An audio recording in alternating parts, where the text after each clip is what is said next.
تاسې ځوانان چې فارغه کېږئ نو ستاسې انتخاب به دواړه ښیي.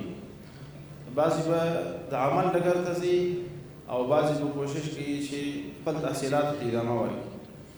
زموږ هم دغسې خوښه ده، کوشش مو دا دی چې په افغانستان کې د ماسترۍ برنامې، د دکتورا برنامې، د دې ایجاد نور هم ډېر کړو.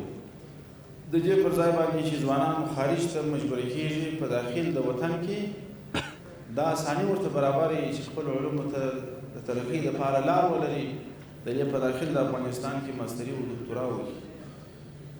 او دوهمه دا چې د کار په متعلق سږ کال موږ ته د کار په جریان کې اسلامي امارت په تشکیل کې 2,500 بسته راکړي وه. 2,500 بسته مو ټول اعلان کړه، هغه څوک مو ورته راوستله چې په چا کې وړتیا موجوده وه. او ډېرو قدرمنو وزیر صاحبانو زموږ سره ستاسې په انتخاب کې ملاتړ او همکاري کړې ده.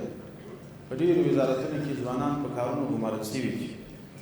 آینده د افغانستان به هم تاسې ځوانان تشکیلوئ، دغسې مسلکي وګړو ته، دغسې ځوانانو ته اړتیا ده. نو انشاءالله موږ امید دا لرو چې تاسې دپاره د کار زمینه برابره شي. تاسې به هم کوشش کوئ، موږ به هم کوشش ورسره کوو. الله تعالی جل جلاله مو اباد او خوشحاله ولره.